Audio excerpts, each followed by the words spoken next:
Hey guys, what's up? It's time for some Goblin Slaying.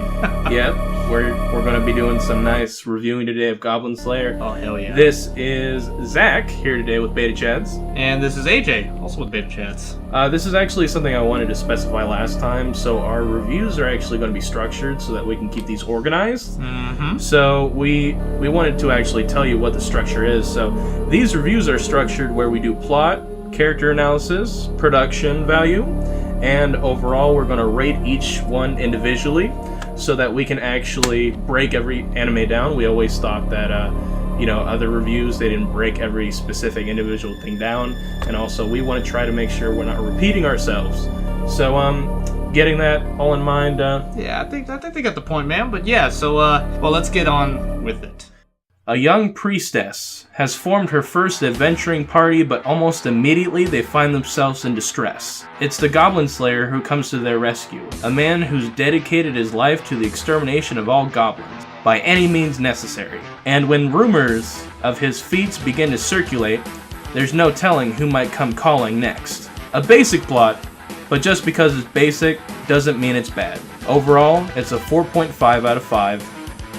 Goblin Slayer has interesting character development to the point where all the characters don't have names. Their names are more like descriptions than actual names. Goblin Slayer is a damaged man that only kills goblins with his 4 other crew members of Priestess, Dwarf Shaman, High Elf Archer, and Lizard Priest. The relationships they build together as they go on these adventures definitely show as they start to get to know each other. Goblin Slayer even starts to like them, even though he prefers to adventure by himself and has been doing so for the past 5 years. You feel very attached to these characters as they put their lives in imminent danger constantly just to kill lowly goblins, which no one else in this world really cares about, honestly. Overall, all these characters have a lot of unique attributes that really make this anime go over the top, even though they don't have names. BetaChads rates the character development for Goblin Slayer a 5 out of 5.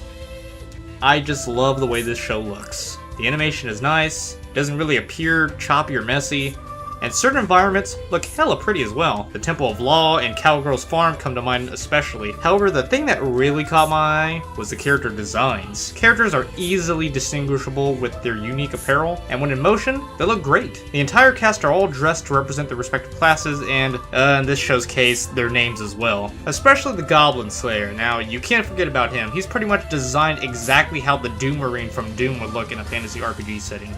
Speaking of our favorite stoic protagonist, I love it when the big guy is on screen, but I won't lie, when he is suddenly given the CG look, it is very jarring, and I do not like it. During some fight scenes or in a dark cave, I can wave it off and ignore it for the most part. However, during the daytime scenes, yeah, that's when I have an issue. When he's just walking for like less than 3 seconds, or hell, just standing still and stationary, yeah, that sticks out like a really bad sore thumb. On a positive note, the soundtrack is nice. The battle tracks pump you up to see some serious goblin slaying, and the ending song of Season 1 is a great piece of music that keeps the viewer pumped up for the next episode.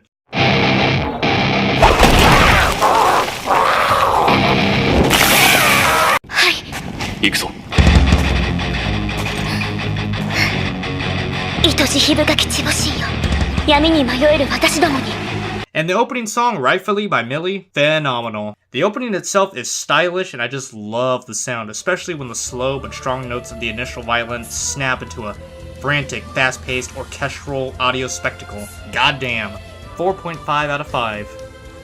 Goblin Slayer is one hell of a ride from start to finish. The animation complements the fast-paced bloodbath brawls, and the characters not only look nice, but they have fun personalities that make you want to see them succeed. A simple narrative also goes a long way for this show. Easy to pick up and watch by yourself or with your best mates. However, it is not a show for everyone.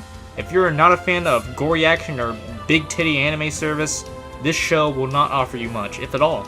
I will say that if you look past that stuff, or if you're a giant degenerate like myself, what lies on the inside of this show is something oddly heartwarming and wholesome, with its colorful cast of characters and a simple but immersive narrative. This is one you might want to check out. We BetaChads rated a 4 out of 5 overall.